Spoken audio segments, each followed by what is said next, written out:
Hi, everybody. This is Alli Maddox with Compass, and that is Spencer Knott with Perrie Associates. Hey, guys.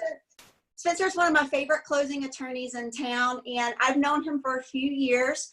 One of my favorite things about Spencer is not only does he wear the lawyer closing attorney hat, he also has experience in real estate. Spencer was a realtor in Denver, and so he can relate to if things go awry in the closing. He knows how to handle it. He knows how to explain things to both the buyers as well as both agents in the transaction. Spencer, thanks for joining me today. Yeah, no problem. And, you know, Allie's right. And something that I always try to do is, you know, I try to think about it coming from the perspective of sales like I used to do. So, you know, it's for some folks, your clients, it can be intimidating going into a law office, but I try to distill everything down basically to one sentence, you know. And as realtors, I know you guys, I mean, your job is essentially done getting people to the table. So I want to make sure, you know, clients are comfortable and happy and the realtors are comfortable and happy. So that's something I try to provide. And, you know, well, you do a great job at that. Yeah, thanks. I find that the way you explain the closing package, which can be quite daunting for those of you that are listening that haven't bought a home before, the stack can be this high depending on if you it can be 150 pages. Yeah, and there's a lot of words, and it's a lot of words that you haven't seen, and you know, you've got somebody just saying sign here, sign here, sign here, and Spencer does a great job of telling you what all these forms mean. I mean, they essentially mean if you don't pay, you don't stay, but he does a great job telling you why you need to sign this, what it means, and not making people feel scared. So Spencer, let me start with kind of my first question. You know, you guys have two jobs there. You facilitate the closing, but you also pull the title and make sure that everything is good for the next party. Are you guys seeing anything different with title searches these days, or anything different on that end? Any time taking longer time, or? No, thankfully, title searches are still going through. We haven't run into any issues with that. The nice thing is nowadays, I mean, most things you can electronically search, including our chains of title for deeds. Occasionally, if we get a really old deed, like if the last owner bought it in the 70s, sometimes it can take slightly longer, but for the most part, everything is chugging along just as quickly. Thankfully, state government's been pretty good, state and local governments have been pretty good at responding to this crisis as far as we're getting recordings done on time. And if they're not actually recording at the county clerk's office, as long as we put them in electronically by the time we do the closing, they're going to get recorded on time. So there hasn't really been any backups on that. The only things have been the facilitations of the actual closing. And you might want to ask me a question. I don't know if you're going to ask me a question on that. I'll quit rambling. No, that's perfect. Well, I just wanted to ask you that because, you know, I knew you guys things were still keeping the normal time, but, you know, people hear that the county courthouse is shut down and they think that that might affect making sure someone can get clear title. So that's awesome news.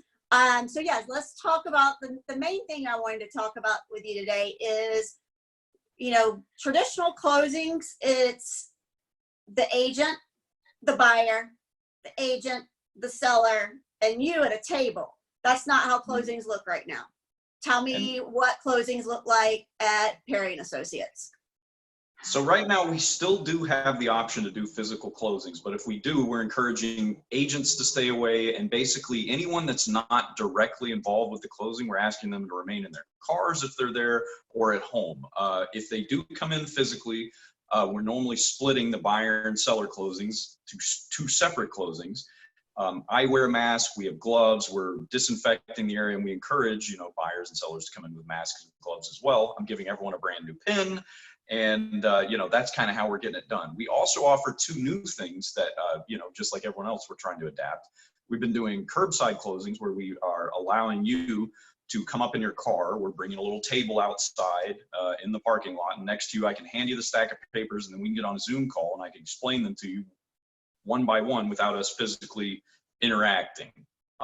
We've also seen Governor Kemp signed into effect about 2 weeks ago the ability to do remote notarizations. So long as they're in Georgia, I can get on a Zoom call with you as a buyer or a seller, and we send you a self-addressed package in UPS. You open it in front of me, and then me and a witness who I would introduce during the thing actually do the closing electronically over Zoom if you have a webcam. And we found those to be very effective too. Honestly, even a little easier than the car closings. So wow. Wow, how things have evolved. That's really cool. What are you guys seeing kind of the most of right now? Is there one that's taking precedent over the other?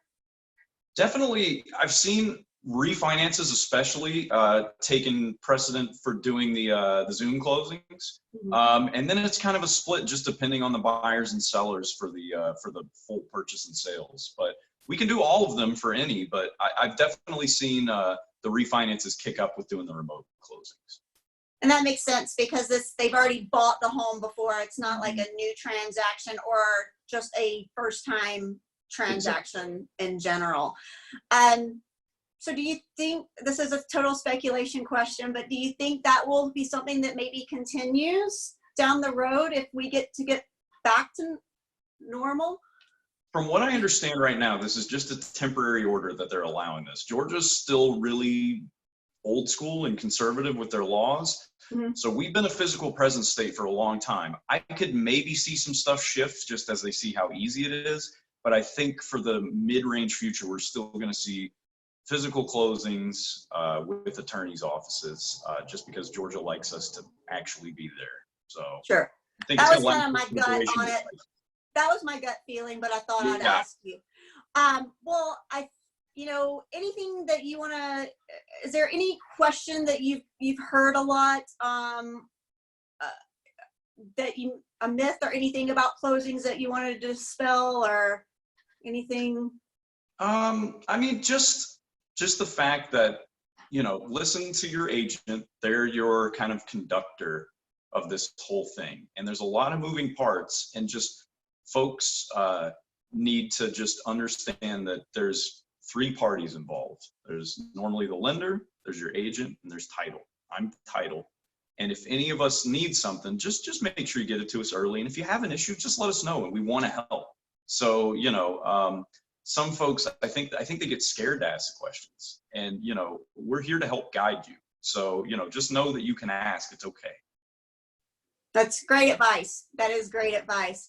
Well, I really appreciate you answering these questions. I know I've had a couple of people asking me, well, are you guys even still able to do closings if no one, can be there? Or is title taking longer? Do we need to make the contract period longer? So, instead of, I wanted it to come from the expert's mouth. So thank you so much for being here with me today. I appreciate you answering these questions.